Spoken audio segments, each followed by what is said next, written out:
La paz del Señor Jesús esté con todos nosotros. Soy el diácono José Camacho y esta es la tercera semana de nuestra campaña Escuchando y Sanando, un camino de sanidad y conversión. En esta ocasión vamos a hablar sobre los efectos de la culpa. Cuando le expreso mis sentimientos fuertes a una persona que no me sabe escuchar, esto provoca en mí sentimientos de culpa. Nuestra persona está expuesta diariamente a diferentes ataques de culpabilidad que se acumulan en nuestro interior, y esto es devastador. Por ese motivo, un profundo entendimiento de estos efectos nos ayuda grandemente en nuestro deseo de ser personas que sepan escuchar. Para comenzar, es necesario que entendamos que la manera de pensar sobre nosotros mismos influye grandemente en nuestra alegría y paz interior. Pero tristemente, la mayoría de nosotros nos sentimos bastante mal acerca de nosotros mismos. Hay varias razones por las que ocurre esto. Las percepciones retorcidas, recibidas, y criterios impuestos que cuando no soy capaz de llegar a satisfacer, puedo sentirme menos que otras personas. Aún cuando podría tener aspectos en mi persona mucho más valiosos que esos criterios impuestos por mi cultura o por la misma sociedad. Estas falsas percepciones sobre nuestra persona pueden ser causadas también por pobres experiencias de trato durante nuestra infancia. Por ejemplo, cuando un padre espera que su hijo sea ese gran jugador de béisbol profesional, que a lo mejor él no pudo ser, este padre le impone un enorme peso sobre los hombros de ese niño, quien crece pensando: yo tengo que ser eso que quiere mi padre, como si esto fuera un mandamiento. El hijo puede sentir la decepción de su padre cuando no puede ser un jugador sobresaliente.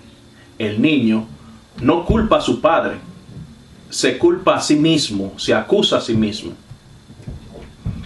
Esto devasta su percepción de sí mismo y lo hace sentirse avergonzado y culpable.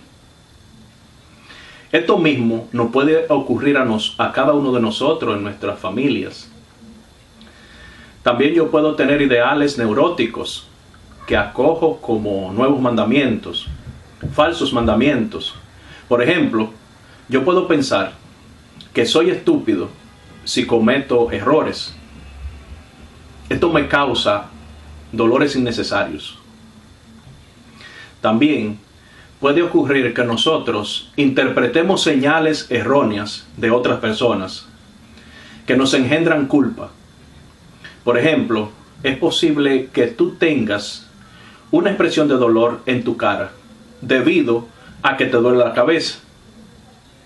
Cuando te hice una pregunta, tú no me contestaste porque no me escuchaste. Entonces yo percibo estas señales como mi culpa. Yo siento que hice algo malo que te pudo haber ofendido. Yo estoy consciente de que no he hecho nada malo, pero eso no importa aquí. Me siento culpable de cualquier manera. Pues tengo en mi interior un juez duro que me culpa y me castiga. La culpa tiene dos efectos en nosotros y ambos son dolorosos y destructivos. Primeramente, la culpa me hace menospreciar y despreciar mi propia persona. Podía perder las ganas de comer o beber. Podría perder las ganas de hablar con mi familia, con mis amigos. Es posible que solo quiera encerrarme en mí mismo, en cierta manera aislarme. El otro efecto que causa la culpa es que me hace sentir una gran necesidad por autocastigarme, hacerme daño, hacerme sufrir. Esto es difícil de entender para muchos de nosotros, porque si ya me siento tan mal, ¿por qué debería hacerme sufrir aún más? Estos efectos me hacen sumergir en una profunda depresión Increíblemente, el único medio con el que cuento para disminuir esta horrible depresión es castigarme a mí mismo, para tratar de pagar el mal que he hecho. Y esto es exactamente lo que intento hacer. Me impongo castigo. Este plan para hacerme sufrir lo hago prácticamente de manera inconsciente. No es que quiera más dolor, no. La razón por la que me castigo es usar este nuevo dolor como un pago para eliminar ese otro dolor, el dolor hiriente de la culpa. Realmente estoy buscando una liberación del dolor, eligiendo un dolor menor para reemplazar el dolor mayor. Este tipo de reparación tendría sentido si fuera realmente culpable de un delito contra Dios o mi prójimo. En ese caso, un sentido de responsabilidad sano y maduro exige que le pague por el mal que le he causado. Aquí ocurre todo lo contrario. ¿Cómo me castigo a mí mismo?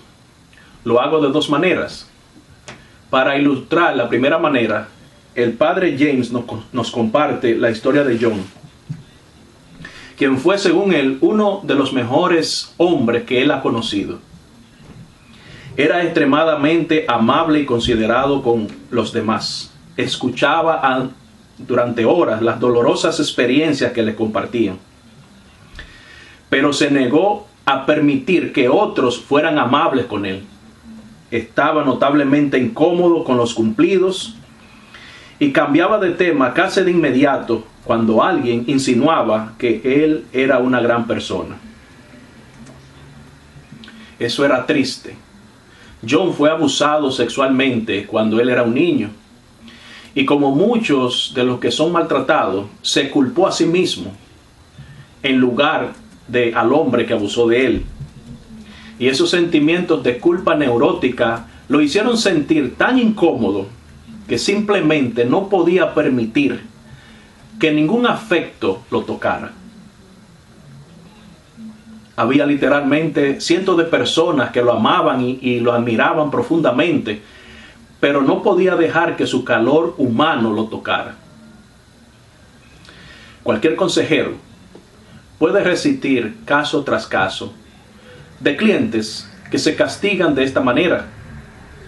Las esposas se dejan tratar vergonzosamente no solo por sus esposos, sino a menudo e incluso por sus propios hijos.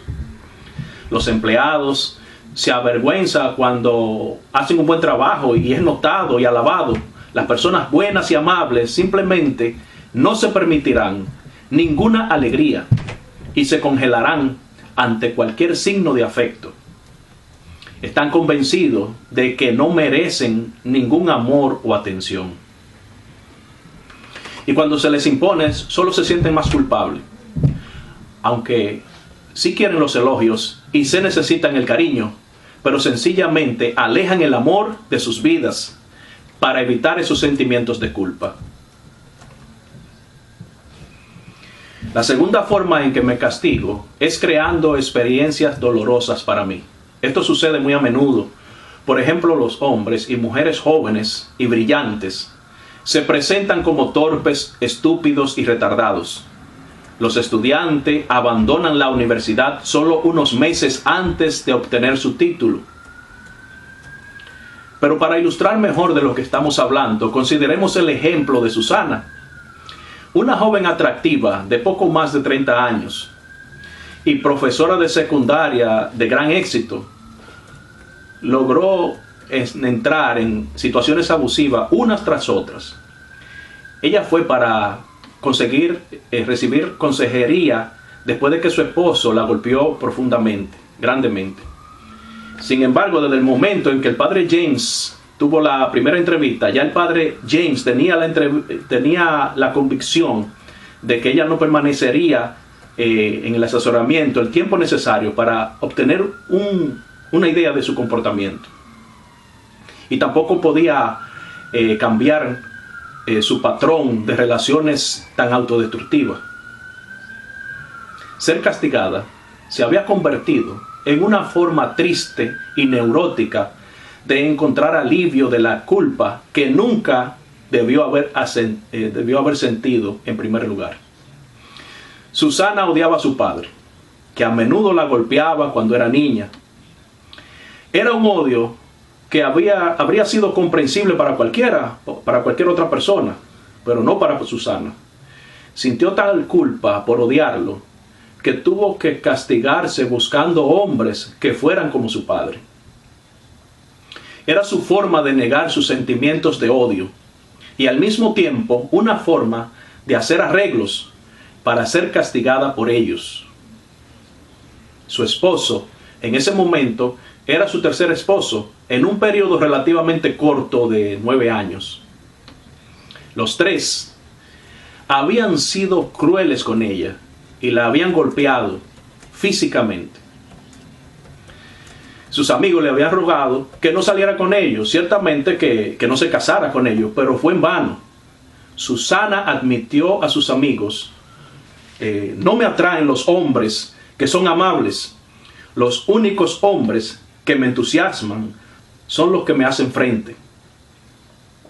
Entonces la culpa en mí es terriblemente dolorosa. Doloroso en sí mismo porque bajan la percepción que tengo de mí mismo, de lo que pienso que valgo. Y doloroso en sus consecuencias porque me presiona a rechazar el amor, me presiona a castigarme a mí mismo.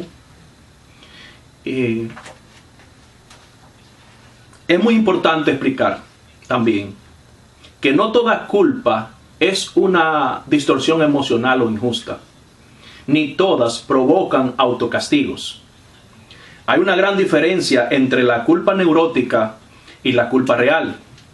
La verdadera culpa, el dolor que siento cuando intencionalmente cometo un pecado, no es destructivo, por el contrario, es muy saludable y necesario. ¿Cómo podemos decir que algo tan doloroso puede ser saludable y necesario? Cuando te lastimo intencionalmente, debería estar avergonzado de mí mismo. Debería querer deshacer mi error. Es razonable y justo que me disculpe y haga lo posible por reparar el mal. Entonces, la culpa real es saludable por varias razones. Primero, porque es la consecuencia directa de un sentido de responsabilidad maduro y saludable. Segundo, porque el dolor que causa me infunde un temor saludable al pecado.